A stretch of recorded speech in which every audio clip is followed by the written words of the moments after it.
Keadaan banjir di dua daerah di Sabah tidak berubah. Perkembangan lanjut kita bersama Anisia Daulus. Teruskan, Ann. Ya, baik Zahira. Perkembangan banjir di daerah Pitas dan Paitan. Setakat 3 petang tadi, jumlah penduduk terjejas banjir yang berlindung di Pusat Pemindahan Sementara PPS kekal 862 orang daripada 282 ketua isi rumah yang melibatkan 7 buah PPS di Pitas dan 3 di Paitan. Menurut kenyataan Angkatan Pertahanan Awam Malaysia APM daerah Pitas, 7 PPS di Pitas menempatkan 784 penduduk daripada 259 keluarga. Sementara itu di Paitan seramai 61 penduduk daripada 17 keluarga ditempatkan di 3 PPS. Manakala PPS SMK Bengkongan Kota Marudu pula ditutup kira-kira 1.20 minit tengah hari tadi.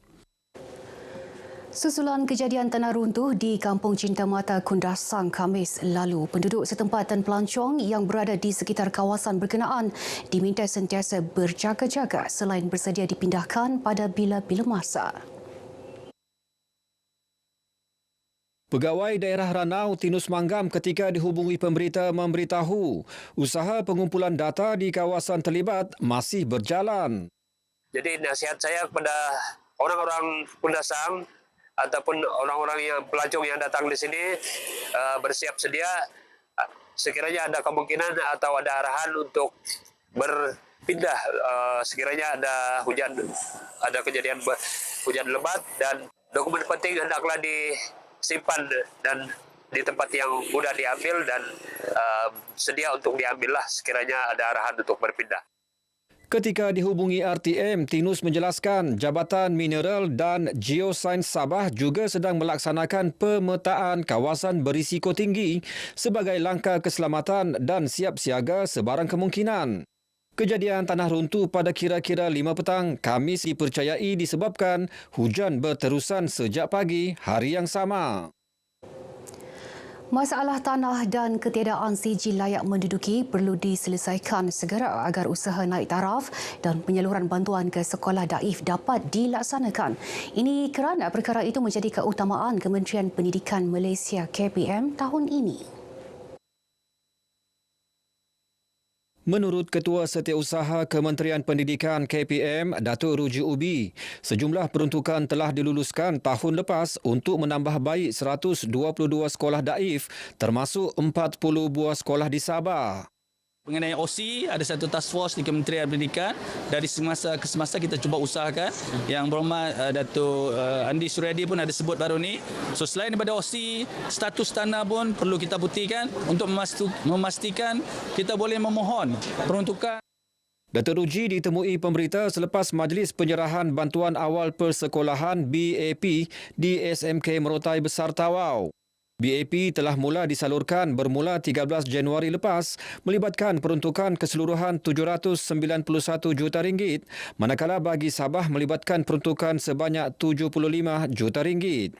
Datuk Ruji menasihatkan ibu bapa agar memanfaatkan BAP untuk membeli keperluan persekolahan anak-anak yang akan memulakan sesi persekolahan 2025. Beliau turut melakukan lawatan ke SMK Kalabakan dan SK Umas-Umas dalam Parlimen Kalabakan. Sementara itu, Adun Apas Datuk Nizam Abu Bakar Titingan berkata satu jawatan kuasa khas telah ditubuh bagi menyelaras isu berkaitan status tanah sekolah dan sijil layak menduduki OC di Tawau. Saya telah mengarahkan pejabat ADUN dan juga pejabat ahli parlimen untuk bersama-sama dengan Majlis Perbandaran Tawau dengan SASB Jabatan Tanah untuk mendapat pengesahan berkaitan tentang status tanah di sini, dan apabila perkara ini kita dapat selesaikan, maka proses seterusnya bagi membolehkan penyambungan elektrik di kawasan ini dapat diatur secara betul lah. Datuk Nizam yang juga pembantu menteri kepada Ketua Menteri ditemui pemberita selepas meninjau masalah penyambungan bekalan elektrik penduduk di Batu 14 Jalan Apas Tawau. Katanya penyelesaian isu tanah sekolah dan OC memerlukan penyelarasan antara kerajaan negeri dan persekutuan bagi memastikan setiap projek naik taraf yang telah diluluskan dilaksana dengan segera. Mengenai penyambungan bekalan elektrik di kawasan berkenaan, Datuk Nizam berkata satu sesi pertemuan bersama jabatan dan agensi berkaitan iaitu Sabah Electricity, Majlis Perbandaran Tawau dan Jabatan Air telah diadakan bagi mencari jalan penyelesaian. Sabah menjadi perintis pelaksanaan studio TikTok Tekun yang dilaksana bermula tahun ini sebelum diperluas ke seluruh negara. Program rintis itu dilaksana oleh Tekun Nasional Cawangan Pinampang. Menteri Pembangunan Usahawan dan Koperasi Datuk Yvonne Benedict berkata inisiatif itu bagi membantu usahawan mikro, kecil dan sederhana mempromosi produk dan perkhidmatan masing-masing dengan lebih berkesan. Ia sekaligus berupaya menjana pendapatan berganda.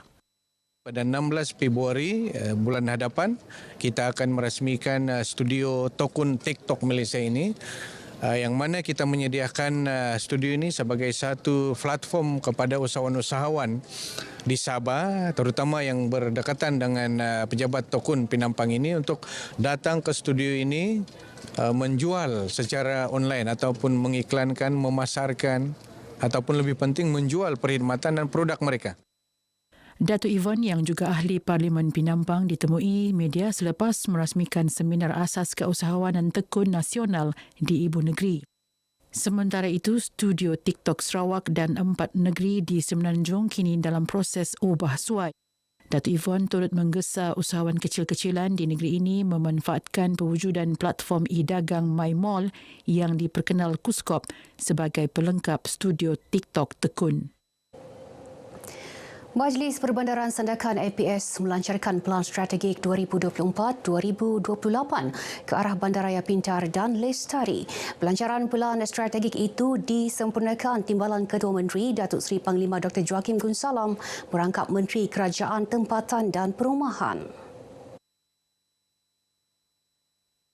Berucap dalam majlis ini, Datuk Joachim berkata pelan strategik tersebut berteraskan usaha menjadikan Sandakan bandaraya kedua di Sabah selepas Kota Kinabalu. Justru beliau mengucapkan tahniah kepada MPS atas inisiatif merangka pelan yang menyeluruh dan bersifat komprehensif untuk mencapai visi Sandakan ke arah Bandaraya Pintar dan Lestari 2030. Pelan strategik ini bukan sekadar dokumen tetapi merupakan visi, aspirasi dan komitmen kolektif untuk membawa Sandakan ke tahap yang lebih tinggi. Datuk Joachim turut menegaskan komitmen kerajaan negeri untuk menyokong pelaksanaan pelan strategik ini. Beliau yakin Sandakan akan menjadi bandaraya yang bukan sahaja pintar dan lestari tetapi juga model pembangunan mampan di Sabah. Kerja-kerja pembinaan bangunan kompleks kastam, imigresen, kuarantin dan keselamatan CIQS di sempadan Malaysia Indonesia yang terletak di Kampung Bantul, Pegalungan Nebawan sedang giat dilaksana. Kerja-kerja awalan bagi pembinaan bangunan CIQS di Kampung Bantul sudah pun bermula dan ini melibatkan kerja pembersihan dan meratakan tapak bagi kawasan bangunan yang baru tersebut. Datuk Atta ditemui media selepas merasmikan Majlis Apresiasi dan Jasamu di Kenang, Pejabat Daerah Nabawan dan Pejabat Daerah Kecil Pagalungan. Dalam pembentangan belanjawan 2025, Perdana Menteri Datuk Seri Anwar Ibrahim mengumumkan peruntukan RM560 juta bagi memperkasa sempadan negara termasuk membina pos sempadan baharu di Sabah. Terdahulu dalam ucapannya, Datuk Atta yang juga Timbalan Menteri Pertanian dan Keterjaminan Makanan berkata, kerjasama penjawat awam dan pemimpin kerajaan negeri dan persekutuan perlu diteruskan demi kelangsungan pembangunan rakyat.